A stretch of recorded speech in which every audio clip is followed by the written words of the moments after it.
This is apparently Mount Sinai. There's video footage of all this. The top is still burned. Became a type of a volcanic glass like obsidian or something. It actually burned the rock. There's also apparently the altar that Aaron made with a golden calf. They made the golden calf on the altar, but on the side of the altar, they drew a picture of a calf or cow. Still there. God told Moses to smite the rock and water would come out. A lot of folks think this is the rock that Moses smote.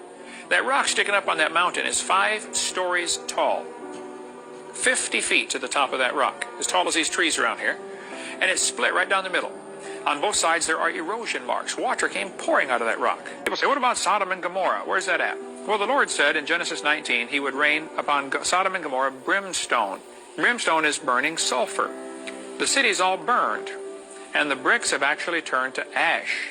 Peppered in that ash, there are thousands, actually millions of sulfur balls. These are actually pieces of 99% sulfur. The outside is kind of a white color, but if you break it open, it's a little more yellow inside. Apparently it burned itself out. Golf ball size, variety of size. It literally rained sulfur on that city. I've had several friends, even some scoffers, who said, I don't think that's true. And they went over there to the place where Ron said they were, and they dug through the ash, and sure enough, there are literally millions of these sulfur balls. If you scrape off this white coating, it's pure yellow sulfur, 99.6% pure sulfur.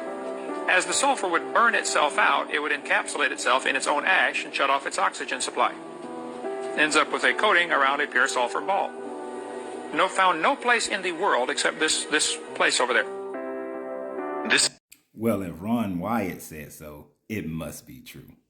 But we know that if Ron Wyatt said so, it must be false. Because nothing that Ron Wyatt has ever claimed to be has ever been validated by any study, by any archaeologist, only by apologetics who agree with Ron Wyatt and utilize this information to make it seem like it was real.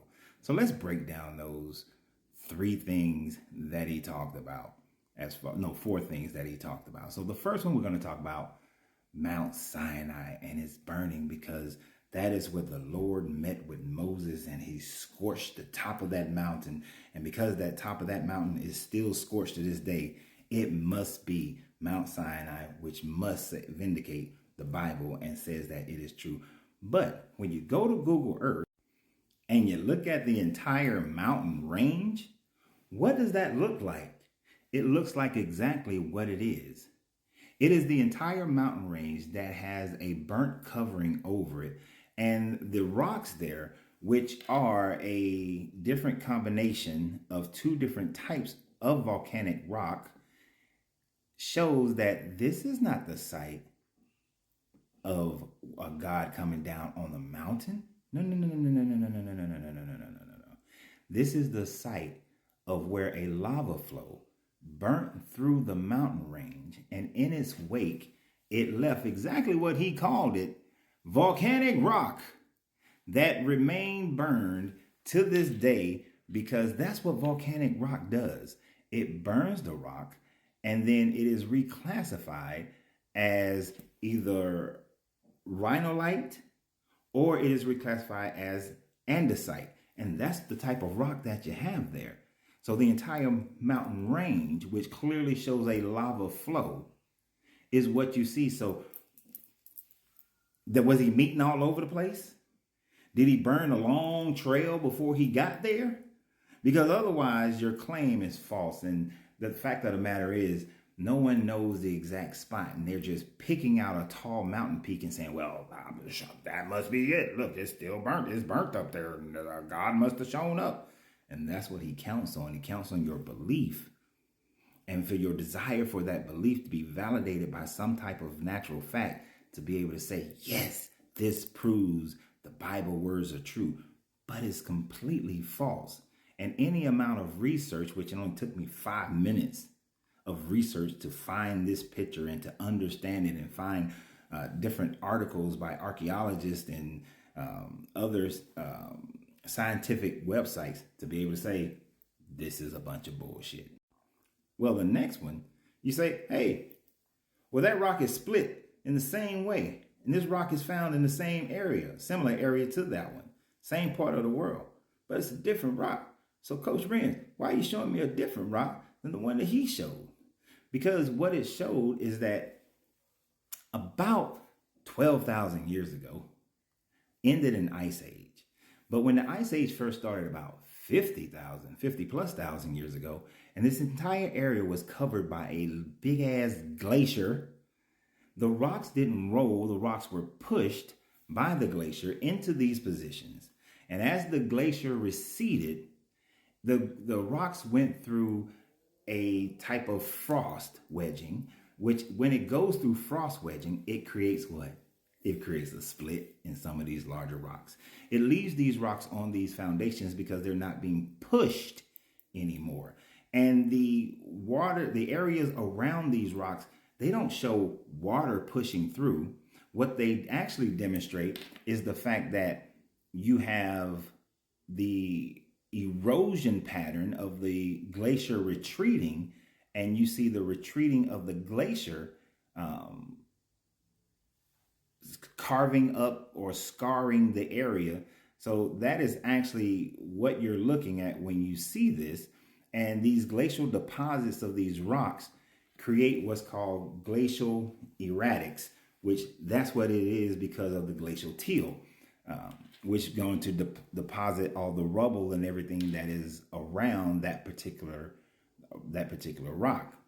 So there are many of these rocks found in this area, big ass rocks that you can't explain other than through glacial movements as to how they got there, and it was pushed along that even path in order to get situated in their spot. And then when the the frosting happens, that's when the rocks become polished. That's when the rocks split, and they have these splits usually during these middle paths, and you can find these all over this area. Now, as far as this, they had the golden calf and they worshiped the golden calf, what he didn't tell you is that the spot in which they found this is right at a point, at a point which was a major crossing for the Egyptians. And on that side of that crossing is where a lot of animal husbandry was done, especially cattle husbandry. And who was the goddess in the Egyptian lore that was a representation of that? Hathor.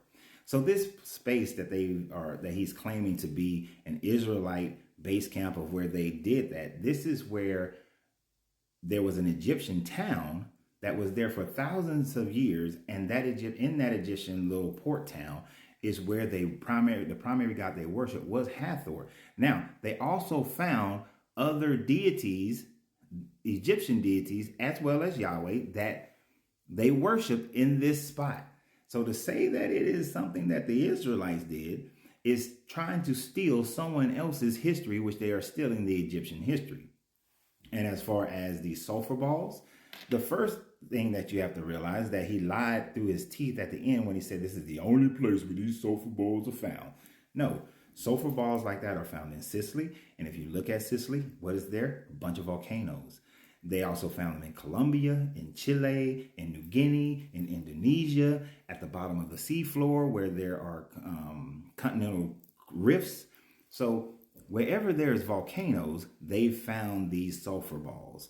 Now, the other thing about it is that 3,600 years ago, around 1600 BCE, there was what they believe to be an airburst, a cosmic airburst, which is a meteorite, and instead of it impacting the ground, the heat that it creates becomes so intense that it bursts over the landscape and it creates sulfur balls, and it creates this ash-like, this where rock becomes ash-like. So this happened at a different place called Tel El Haman, and which is quite a distance away from there, and it happened about 200 years before the Bible indicates the Sodom and Gomorrah story happening. So therefore, it doesn't match up in the place and it doesn't match up in the time. This is just Christians taking someone else's history to try to validate their Bible, and it always fails. What do you guys think? Share, like, comment, and always remember, you got to free yourself to be yourself because your greatness is non-negotiable. Good journey, good vibrations.